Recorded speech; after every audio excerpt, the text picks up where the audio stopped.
Hey everybody, it's Daniel here from Mobile Syrup, and today we are looking at the Samsung ATIV S, and this is the third high-end Windows Phone 8 device that we've seen in the Canadian market.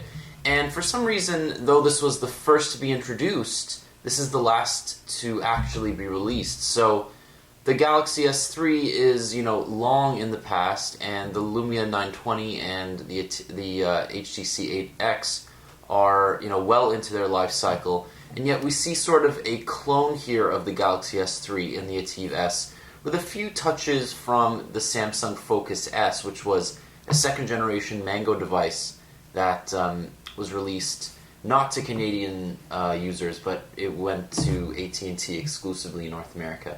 So what does this offer? Well, there is a 4.8-inch Super AMOLED display. It's an HD display, 1280 by 720, but it is pentile, so this has the same issues as the Galaxy S3. Whether you like it or not depends on whether you like kind of an oversaturated look to your screen.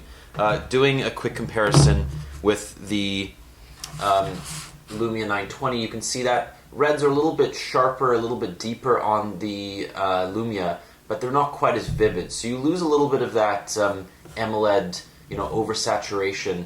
And the brightness settings, the auto brightness on the ATIV S seem to be a little bit less conservative. So the Lumia looks a little bit darker in this situation, but you wouldn't notice a difference in normal usage. Now, the ATIV S has a few things going for it. First of all, it is very, very light, and this really drives home the heftiness of the Lumia 920.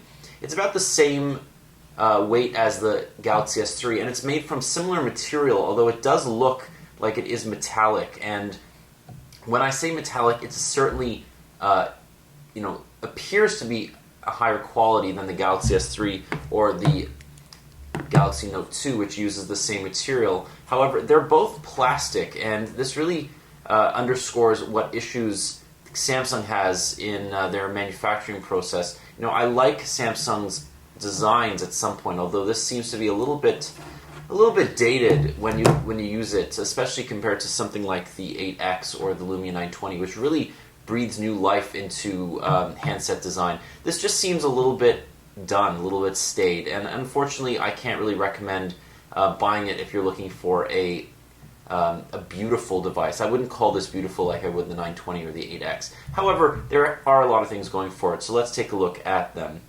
First of all, you have a physical home key here, which is similar to the Galaxy S3, although it's a little bit different design, and it actually feels fantastic in the hands. On the right, you have the search button, which is required for all Windows Phone devices, and on the left, you have the back button as well. You do have a dedicated shutter button here, and the Galaxy S3 camera has been transposed onto the ATIV S, so photos are very, very sharp. It's actually better than the 8X in terms of photo quality, but it's not quite up to speed with the Lumia 920, especially after that update that was issued last week. So this is kind of the second best camera in the Windows Phone 8 market, the second best screen perhaps as well, because I do prefer this to the Lumia 920 screen, even though it's not quite as sharp. But the 8X really does have a better screen than all Windows Phone 8 devices with that Super LCD 2 display. So this is it's a middle range phone, and we're not used to seeing Samsung in the middle of the range when it comes to handsets. But I really don't see any other way to introduce this phone. And when it comes to software, you do have some advantages here. Samsung does bring its Now portal here, which gives you weather. It also gives you news, stocks, and currency, tweets, etc. But it doesn't come close to giving you the experience of a Lumia device, which with its unique and very exclusive, and Nokia likes making this apparent, its exclusive apps to the Lumia lineup. You don't have Nokia Drive, you don't have Nokia Maps, and you certainly don't have Nokia in Transit. So a lot of the camera advantages as well, such as Cinema Graph and Smart Shoot, are not available to Samsung devices as well. You do get a version of Chat On, which is Samsung's multi-platform messenger app for Windows Phone, and it works quite well. You also have a Music Hub, which is powered by 7 Digital, which is also, again, taken from Android, and it's powered by a very, very good service. 7 Digital is an alternative to iTunes, and one of the best alternatives for Canadians to iTunes. And a lot of their prices are fantastic. And if you already have content on 7 Digital, you'll actually be able to download it and listen to it directly from this hub. So that's a nice advantage here as well. And if we go into the store here, you'll see the Samsung Zone does offer a few unique apps, but there's certainly nothing to really, they're not remarkable. So Mini Diary, like its Android counterpart, is just a diary. It's a note-taking app. You can record your day, you can take some photos. Live Wallpaper is interesting because what it does is it actually replaces the stock wallpaper that is that is default here, and this is taken again from Nature UX on the Galaxy S3. And what it does, it allows you to select a few of your phone's photos, and it'll change the wallpaper every few minutes based on your desire. Going through the list here, you also have something called Photo Editor. As you know, it says it's just a basic photo editor. It's not too bad. It does a lot of the basic functionality of what you'd expect. So if we go in here, you'll see that photo editor. You can take a photo, you can crop it, you can add a couple effects to it, you can color it, you can decorate it with little stickers. So not something that a lot of people will use, but it's nice to have it. It doesn't quite compare to Creative Studio by Nokia, but again, very little of it does. Now this is the Rogers version. It comes with My Account and Rogers TV as well.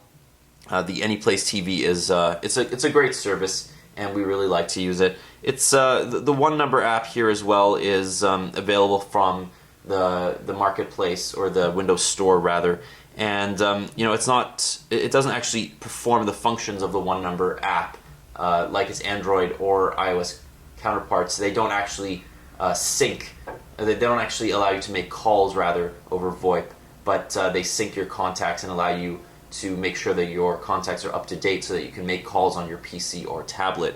Again, there's Kids Corner, which is a Windows Phone 8 edition, and there's a lot of other things here that are improved over kind of the Focus S or any other Windows Phone 7.5 device. Performance is really good. It's the biggest Windows Phone 8 screen you'll find. So if you're into watching movies or downloading TV shows, watching YouTube videos for etc., this is a great screen, and it really, the overall impression I get is that Samsung just took the Galaxy S3, took what made it really good, and try to bring it to Windows Phone 8. And in that, if you're into that, then great. You will find yourself very happy with this phone. It's discounted right now on Rogers. It's not that expensive, and overall, this might give you probably the best battery life of any Windows Phone 8 device, and that's because this has a 2300 mAh battery. It also has removable backing, which is unique to any device on Windows Phone 8. And you can see, despite the backing looking metal, it actually is plastic, but they've done a really good job fooling you. And they also have this little, this grid here, which appears to be for the speaker, and the little holes here actually let the sound through of the speaker down at the bottom here. Now the battery is removable, so you can get another one. This is not interchangeable with your Galaxy S3 or Note 2, so you will need to get a separate battery for here, but 2300 milliamp hours, nothing to snuff at. There's also a micro SD card slot here, which is also unique to the high-end Windows Phone 8 devices, and it uses a micro SIM card. So this is, it's a very good device, but I've just been so impressed by the Lumia 920. I love the additions that Nokia gives you. I also love the form factor of the Windows Phone 8X by HTC. Now this phone just does not impress me all that much.